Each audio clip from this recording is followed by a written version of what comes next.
First time. Oh, wow. 80% have been at this venue. How great. I've been here since it opened in 1996. I'm one of the promoters, and I'm the promoter of this great show tonight. Oh, thank you. And as you can see, it's a success. Totally sold out. Not a seat in the house, which means every one of you is going to have a special experience because I'm sure most of you have never seen Jimi Hendrix live. Is that true? How many of you seen him live? One, two. Oh, anybody went to Woodstock?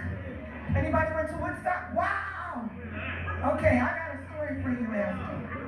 So my name is Jan Greiner. My company's JG Productions. I've had the great pleasure of working with most of the bands in the 60s, like Sly and the Family Stone, Electric Flag, Buddy Miles, and believe it or not, Band of Gypsies, and that's why I'm here tonight. Back in the early 60s, I think all of you heard about a band called the Beatles. Anybody heard of the Beatles? All right. Well, back then, being of a very young age, I used to listen to a disc jockey called Murray the K. All right. And Murray the K had a show in 1967, and when I tell you who was on that show, most of you are going to be very envious. It was the first time that Cream performed in New York. Anybody heard of Cream? Oh yeah, Eric Clapton, Ginger Baker. Believe it or not, Mitch Ryder and Wilson Pickett were the stars of that show. Everybody remember Wilson Pickett? All right, Mustang Sally? Well, let's see if anybody knows. Who was Wilson Pickett's drummer in 1967? Anybody know? Hey! What's your name? Chuck. Chuck, I love you. Where are you from, Chuck? Westfield. Right? Westfield, and he knows his music. Buddy Miles was Wilson Pickett's drummer before he was with Mike Bloomfield, before he was with Jimmy, before he was with all the greats, because Buddy Miles is absolutely one of the all-time greats. And in 1967, I met Buddy Miles. And now we're going to get the connection from Buddy Miles to Jimmy into where we are tonight. Sounds good so far? 1967, I'm 15 years old. And Jimi Hendrix is Jimmy James and the Flames. And he's playing in a little club that many of you probably go to today called Cafe Wah.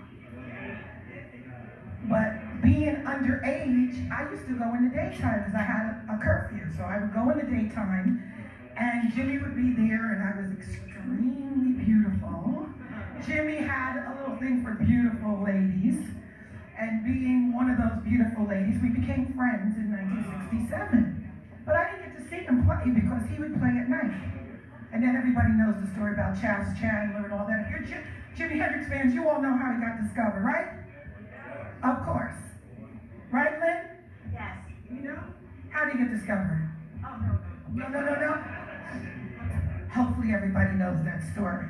In the meantime, as I said, I'm very good friends with Buddy Miles. He goes out to California, Buddy comes back, and Jimmy and Buddy become very good friends in 67. And then Jimmy goes to England and gets discovered and comes back and does that stupid monkey tour. Well, right after the Monkees, he did about 20 shows, and I was at every damn show in New York City, 1967.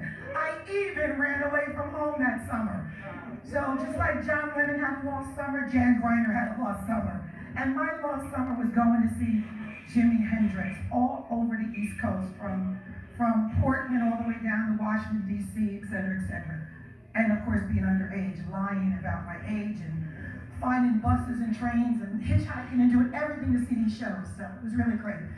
But then after you're a little older, you're no longer a fan. You become a groupie, right? Who said that? All right.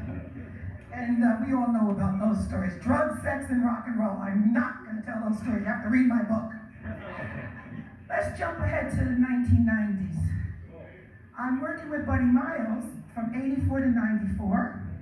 And Jimi Hendrix, who did not have the estate as of yet, gets in touch with little old me and Buddy Miles, and she says she wants to do a show in Seattle called Bumper Shoot, honoring her brother. Oh, see, people really know their Hendrix stuff. They're shaky. Yeah, I like that. I can't see with this light in front of me. I'm not used to being on the stage. Although, you can tell my book's gonna be pretty good, right? Yeah. I didn't talk about the drug, sex, and rock and roll, so the book's gonna be great. I'm just telling the Jimi Hendrix story now. So Janie meets me in New York City, and she wants a list of probable, possible great guitar players to play and honor her brother. Well, I give her Vernon Reid, I give him Hiram Bullock, and a couple other great guitar players, and then we get to Stanley Jordan. She'd never heard of Stanley Jordan.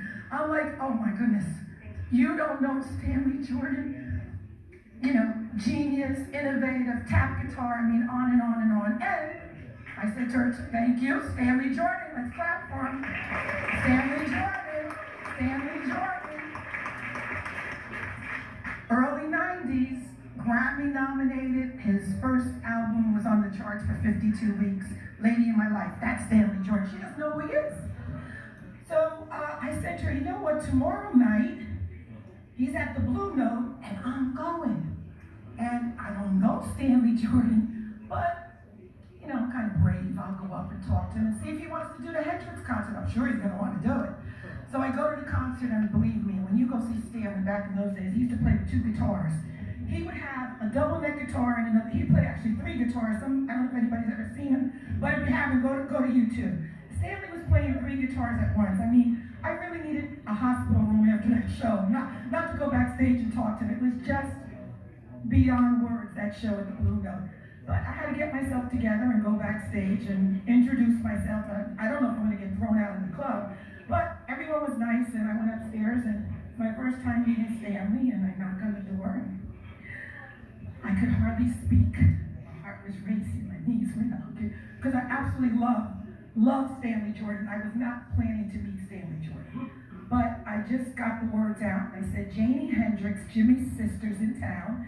They're gonna come tomorrow. They'd like to know, before they come to the show, do you think you'd have an interest in maybe doing 1 or 2 of Jimmy's songs? He said, oh, I love Jimi Hendrix. Absolutely. So that was my initial meeting of Stanley Jordan in 1994. So Janie goes, of course, naturally she booked him for the show, along with Buddy Miles and Vernon Reid and a whole bunch of other people. That was the beginning of the Hendrix Experience. Anybody seen Jimi Hendrix, the Experience tour? 5 times, any times, a couple times, yeah. If you haven't seen it, that's a great show too. But we're here tonight for a really special occasion. So Janie booked him, and hi everybody. How we doing over there? All right. So Janie booked Stanley, and he went on to do those shows, and I figured I did my little part, and then a couple years later I went to see Stanley, and he remembered me. And at that time, and not only did he remember me, I'm working for Buddy Miles, one of the greatest drummers ever, and Stanley comes to jam with Buddy Miles at the cutting room. And that became a regular like Monday, Tuesday night jam. Buddy Miles and Stanley Jordan were just like 30, 40 people. But every time we did a jam, guess what? We did 2 or 3 Hendrix songs. And I mean, like, Stanley would kill these songs. He'd do Little Wing, whatever. I'm like, this is, oh man, this is stuff that the fans need to see. Of course, that's 20-some years ago. But guess what? You're going to see Stanley turn into Jimi Hendrix tonight. And he's not Stanley Jordan tonight. He's actually going to be Jimi Hendrix on this stage, yeah. So, I just wanted to share.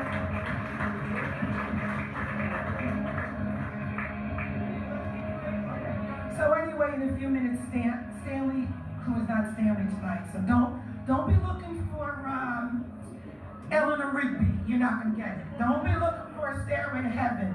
You're not going to get it. Tonight is the music of the late, great Jimi Hendrix, performed by one of our favorite guitarists. So sit back, have a great time, have a drink, tell your friends when this show comes back, if it does, get your tickets early because you can see it's a sold-out show. God bless. I love you all.